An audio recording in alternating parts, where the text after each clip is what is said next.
Assalamu alaikum wa rahmatullahi wa barakatuhu. Welcome to another episode of our fascinating and exciting series towards understanding Surah Yusuf. This is your host, Yasir Qadhi. In our last episode, we had discussed the series of events that led to the imprisonment of Yusuf alayhi salam and the subsequent da'wah that he gave to the two people in the prison. In today's episode, we will begin our discussion from the king's palace and what transpired in the king's palace that allowed him and wanted him to communicate with Yusuf alayhi salam while he was in prison. Stay with us. لقد كان في قصصهم عبرة لأولي الألباب ما كان حديثا يفترى ولكن تصديق الذي بين يديه وتفصيل كل شيء وهدى ورحمة لقوم يؤمنون. Assalamu alaikum wa rahmatullahi wa barakatuhu. In our last episode, we had discussed the fact that the two prisoners had come to the Prophet Yusuf alayhi salam and asked the interpretation of their dreams. And he gave it to them after inviting them to Islam. In today's episode, we will talk about what happened after this and the story of the king and his dreams. And we notice the constant theme of dreams in Surah Yusuf. Surah Yusuf is a surah that has many, many dreams. It begins with a dream, it has a number of dreams in the middle, and it ends with the interpretation of the dreams. So as is our custom, we will begin with a recitation of the verses that we're going to explain. And today we will recite a rather longer passage beginning from verse 42 all the way up to verse 53. Bismillah ta'ala. I ask my viewers to also try to open up the Quran and follow along with me. أعوذ بالله من الشيطان الرجيم بسم الله الرحمن الرحيم وقال للذي ظن أنه ناج منهما اذكرني عند ربك فأنساه الشيطان ذكر ربه فلبث في السجن بضع سنين وقال الملك إني أرى 7 بقرات سمان يأكلهن 7 عجاف و7 سنبلات خضر وأخر يابسات يا أيها الملأ أفتوني في رؤياي إن كنتم للرؤيا تعبرون قالوا أضغاث أحلام وما نحن بتأويل الأحلام بعالمين وقال الذي نجا منهما وادكر بعد أمة أنا أنبئكم بتأويله فأرسلون يوسف أيها الصديق أفتنا في 7 بقرات سمان يأكلهن 7 عجاف و7 سنبلات خضر وأخر يابسات لعلي أرجع إلى الناس لعلهم يعلمون قال تزرعون 7 سنين دأبا فما حصدتم فذروه في سنبله إلا قليلا مما تأكلون ثم يأتي من بعد ذلك 7 شداد يأكلن ما قدمتم لهن إلا قليلا مما تحصنون ثم يأتي من بعد ذلك عام فيه يغاث الناس وفيه يعصرون وقال الملك ائتوني به فلما جاءه الرسول قال ارجع إلى ربك فاسأله ما بال النسوة اللاتي قطعن أيديهن إن ربي بكيدهن عليم قال ما خطبكن إذ راوتن يوسف عن نفسه قلن حاش لله ما علمنا عليه من سوء قالت امرأة العزيز الآن حصحص الحق أنا راودته عن نفسه وإنه لمن الصادقين ذلك ليعلم أني لم أخنه بالغيب وأن الله لا يهدي كيد الخائنين وما أبرئ نفسي إن النفس لأمارة بالسوء إلا ما رحم ربي إن ربي غفور رحيم.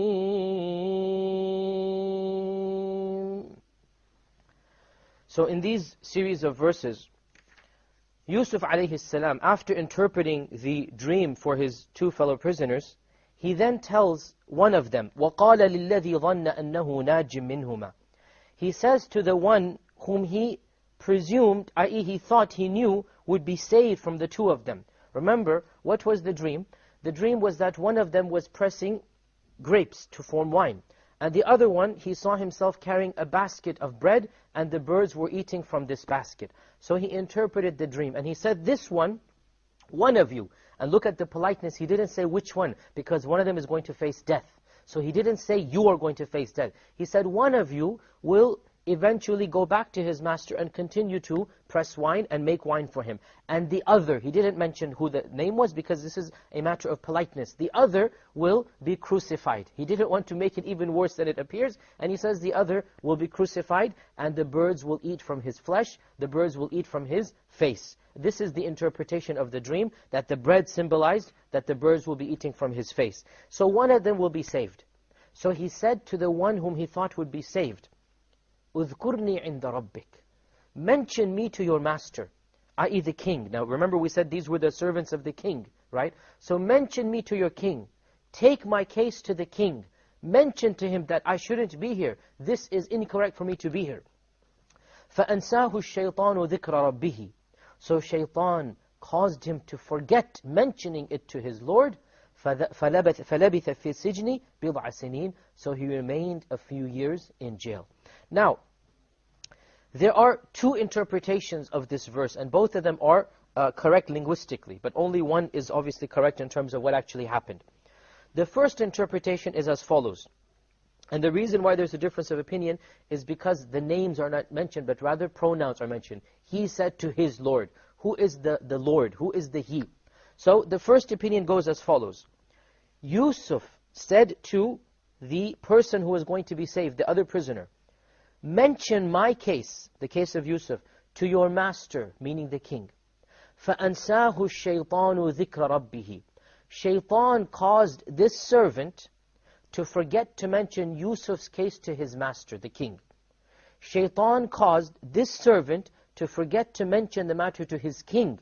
So because of this, Yusuf remained there for a number of years. The second interpretation, Yusuf told the man to go tell his master about his case.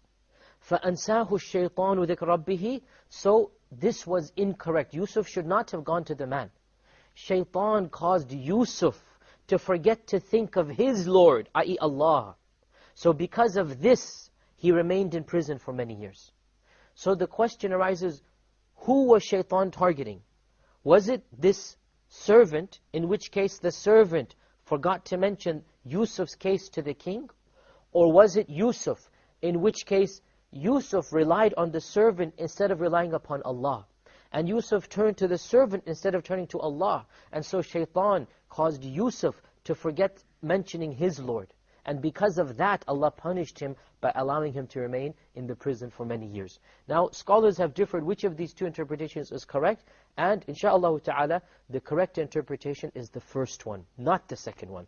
Why? Because there is absolutely nothing wrong to ask help from a person who is qualified to give you that help.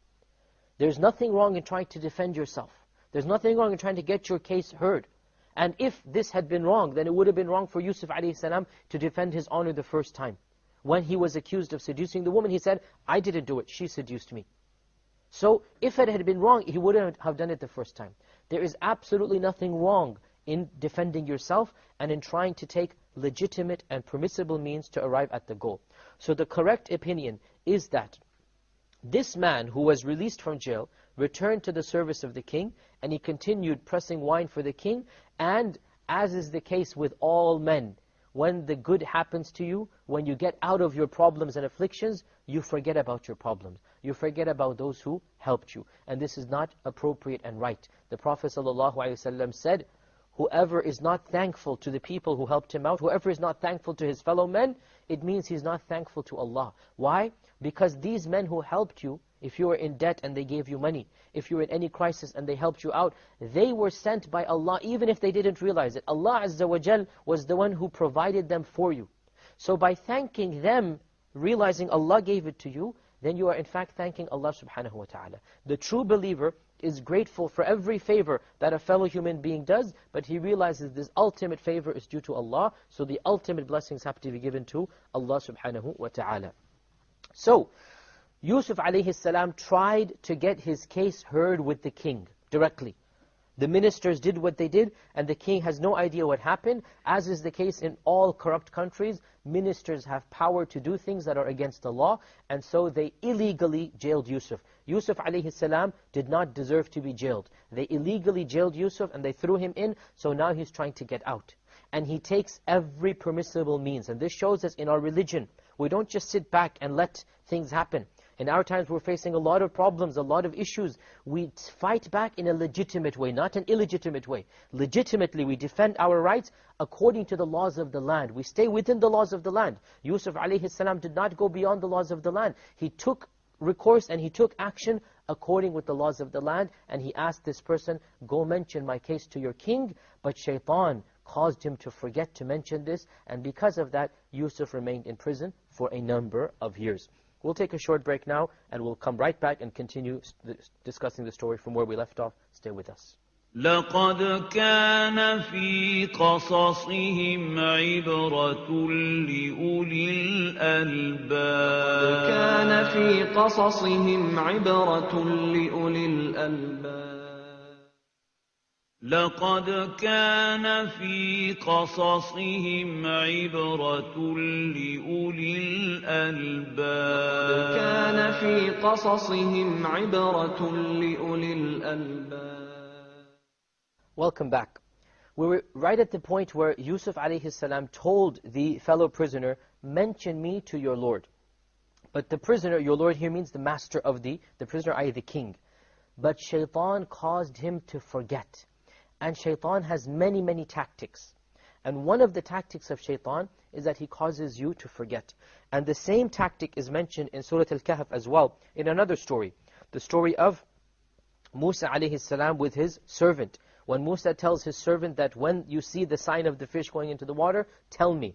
And Allah says, Shaitan caused him. مَا أَنْسَانِيهُ إِلَّا الشَّيْطَانُ أَنْ أَذْكُرَ. Allah says that this person who was Yusha, the prophet after Musa, Yusha said, who was at that time a young lad, a young man, he said, it was Shaitan who caused me to forget. So forgetting something is one of the tactics of shaitan, to cause you inconvenience, to cause you hassle, to cause you strife. Whether you forget a religious obligation such as prayer, this is one of the tactics of shaitan. You genuinely forget it is time to pray. Now you are not sinful, but you need to make up the prayer as soon as you remember. Or even a worldly matter, such as in this case, where the man forgot to mention Yusuf to the king. So shaitan was the one who caused this in order to inconvenience Yusuf more in the prison. Therefore, realize that this is one of the tactics of shaitan to try to make you forget something. So because of this, Yusuf a.s. remained in prison بِضْعَ سِنِينَ, a few years. The word bid'a in Arabic could mean anywhere from 3 to 9.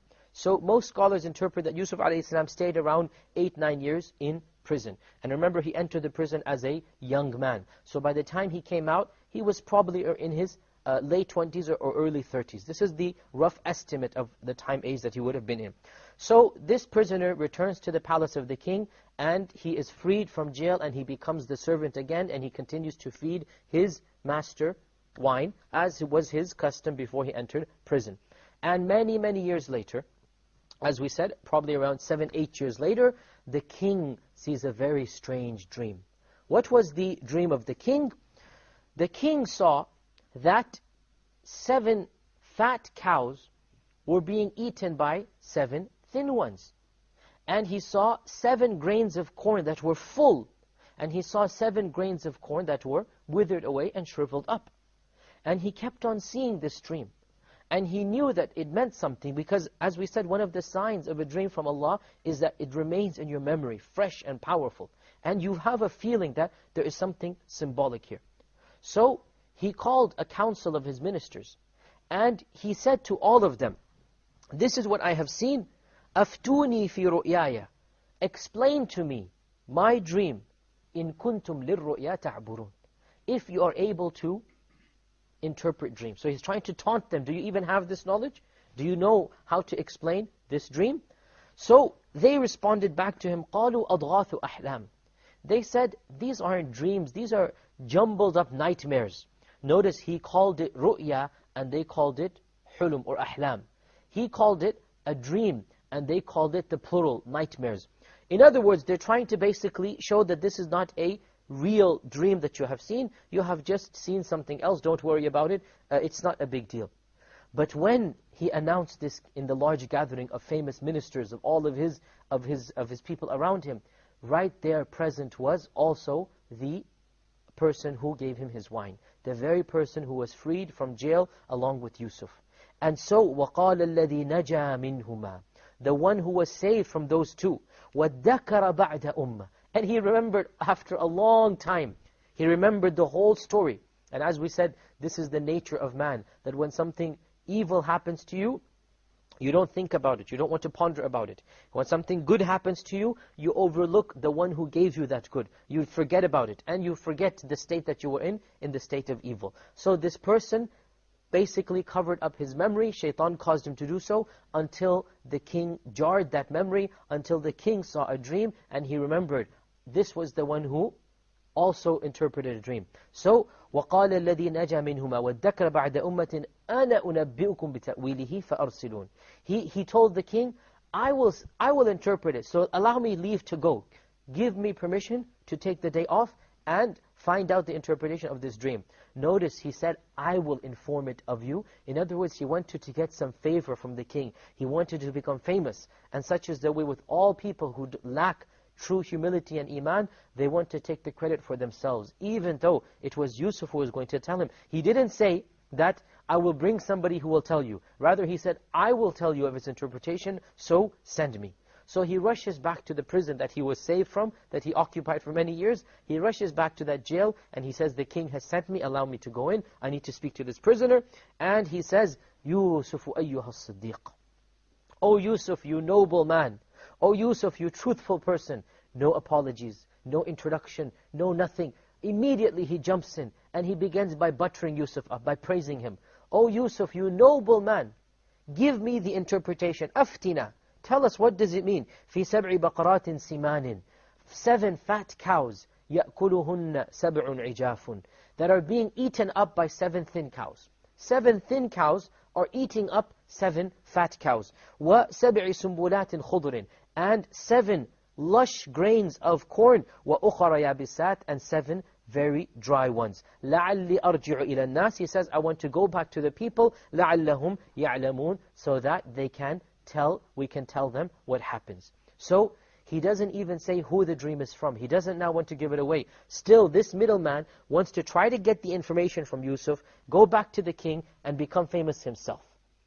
And amazingly, Yusuf alayhi salam gives him what he wants. He doesn't reprimand him. He doesn't say, did you mention me to your king? What is the matter? Look at the patience of Yusuf alayhi salam. He explains the dream.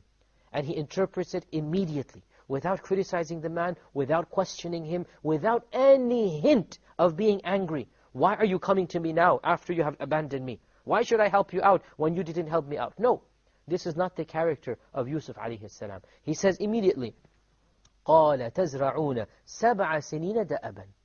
He said, you will harvest your grain for 7 years. Da'aban means like you were used to, as was your custom. For 7 years you will continue this very custom that you used to do. فَمَا حَصَدْتُمْ فَذَرُوهُ فِي سُنْبُلِهِ. Whatever you harvest from the grain, from the crops, all of this corn, leave it in its outer shell. Leave it there. إِلَّا قَلِيلًا مِمَّا تَأْكُلُونَ, except for a little bit that you have to eat. The rest of it, leave it stored. And then he said, ثُمَّ يَأْتِي مِنْ بَعْدِ ذَلِكَ. Then they will come, after this, سَبْعٌ شِدَادٌ, 7 very, very tough years, years of drought. So after 7 consecutive years of harvesting, they will be followed by 7 years of drought. يَأْكُلْنَ مَا قَدَّمْتُمْ لَهُنَّ. They will eat up all that you have stored, إِلَّا قَلِيلًا مِمَّا تُحْسِنُونَ, except for a little bit of what you had preserved. ثُمَّ يَأْتِي مِنْ بَعْدِ ذَلِكَ عَامٌ. And then there will come 1 year, فِيهِ يُغَاثُ النَّاسُ وَفِيهِ يَعْصِرُونَ. A lot of rain will fall. It will be a very bountiful year, and they will have so much produce, they will even be able to produce wine from it, which is a luxury item. You don't have to eat the food, you don't have to take the grains or the grapes, you can even produce wine from it. Notice here a number of points. Firstly, as we said, the patience of Yusuf alayhi salam. And this patience is so marvelous that even our Prophet Muhammad sallallahu alayhi wasallam was amazed at it. He said, I am amazed at the patience of Yusuf. عجبت. I am amazed and astonished at how patient Yusuf is. This is our Prophet ﷺ speaking. He said, I am amazed at the patience of Yusuf alayhi salam. When the man came back to him, I would not have given him that information. This is our Prophet speaking. I would not have given him that information until I put a condition that they release me from jail. This is our Prophet ﷺ speaking. And this is what all of us would also have done. And he says, I am amazed at how patient he was, that after languishing in jail, it must be now over 10 years he has been in jail, after the interpretation of the dream. Because remember, the dream was interpreted after he entered jail, and then after that, another 7 years. So he's remaining in jail for almost a decade, for not having done any crime. And the man comes back, and no questions. He gives him the interpretation of the dream. Secondly, what is even more amazing, not only does he interpret the dream, he gives them a solution to the problem. Now, Yusuf a.s. was not asked for a solution. The man didn't say, what should we do in terms of the crisis? No. The man said, what does the dream mean? Yusuf interpreted it, and not only did he interpret it, he told them what to do. Look at the gentle nature.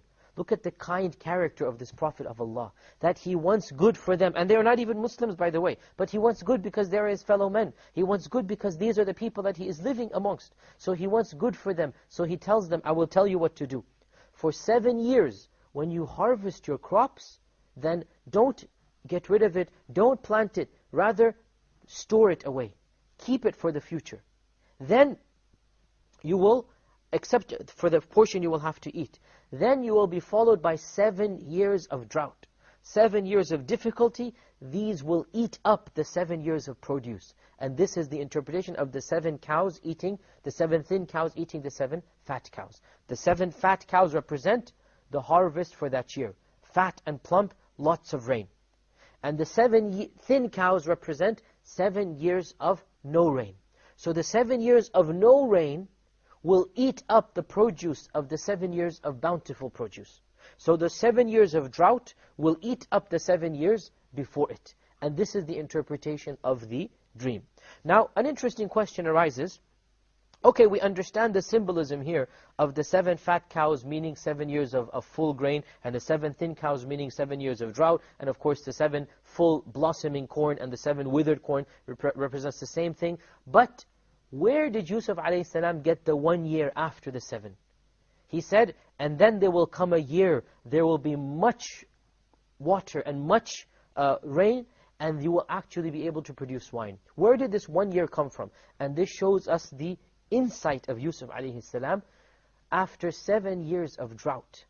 In order for 7 years of drought to be washed away, you must be flooded with a deluge of rain.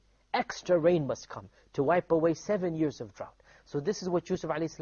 infers from the dream, even though the dream does not mention it explicitly. He says after these 7 years of drought, there will come a year where there will be plenty of rain. So much so, you will even be able to produce wine from it. And this brings us to the conclusion of today's episode.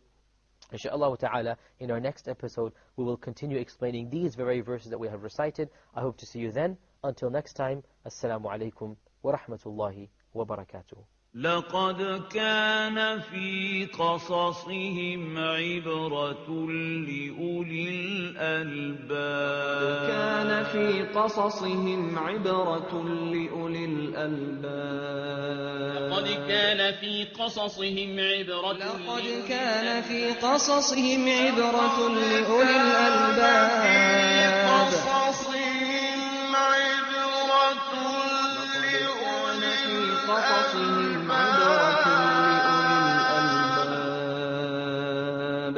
ما كان حديثا يفترى ولكن تصديق الذي بين يديه وتفصيل كل شيء وهدى ورحمة لقوم